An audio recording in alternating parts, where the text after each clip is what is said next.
সম্মানিত দর্শক শ্রোতা, দেশ এবং প্রবাস থেকে আপনারা যারা সংযুক্ত আছেন, আমাদের ভিডিও দেখতেছেন এবং শুনতেছেন, সবাইকে আন্তরিক প্রীতি ও শুভেচ্ছা জানিয়ে শুরু করছি আজকের প্রতিবেদন। প্রতিবেদনে আসা এই অসহায় আপুটির জীবনের গল্প কথাগুলো আজকে তুলে ধরবো। কেন এসেছে প্রতিবেদনে বিস্তারিত আলোচনা থাকছে।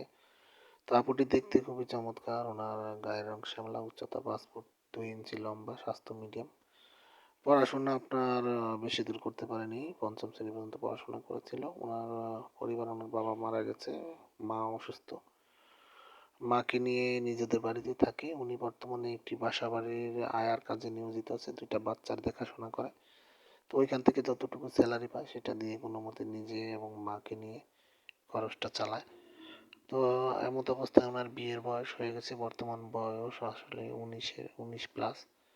তো এখন তার বিয়ে বসার মতো তেমন সামর্থ্য নেই, এবং আপনার যদি একজন সম্বন্ধ আসে, যৌতুকের দাবি দাবার ঝামেলা থাকে, সেটা তার পক্ষে বহন করা সম্ভব নয় বিধায় উনি আমাদের চ্যানেলের সাথে যোগাযোগ করে ওনার প্রতিবেদন নিয়ে এসেছে। যদি কোনো পাত্র থাকেন যে বয়স বেশি, বিবাহিত, এরকম পাত্র থাকলে উনি বিয়ে বসতে রাজি আছে, এবং ওনাকে যৌতুক বিহীনভাবে বিয়ে করতে রাজি থাকলে স্ক্রিনে দেওয়া নাম্বারে ওনার সাথে অতি দ্রুত যোগাযোগ করে ওনার নাম, ঠিকানা, ডিটেল সব কিছু জেনে নিয়ে সম্পর্ক তৈরি করতে পারেন। আর আপনারা আমাদের চ্যানেলকে সবসময় সাপোর্ট করে আসছেন, সামনের দিনগুলো সাপোর্ট করবেন। ভিডিওগুলো ভালো লাগলে না টেনে ভিডিওটি দেখে একটি লাইক, কমেন্ট এবং একটি শেয়ার করতে ভুলবেন না।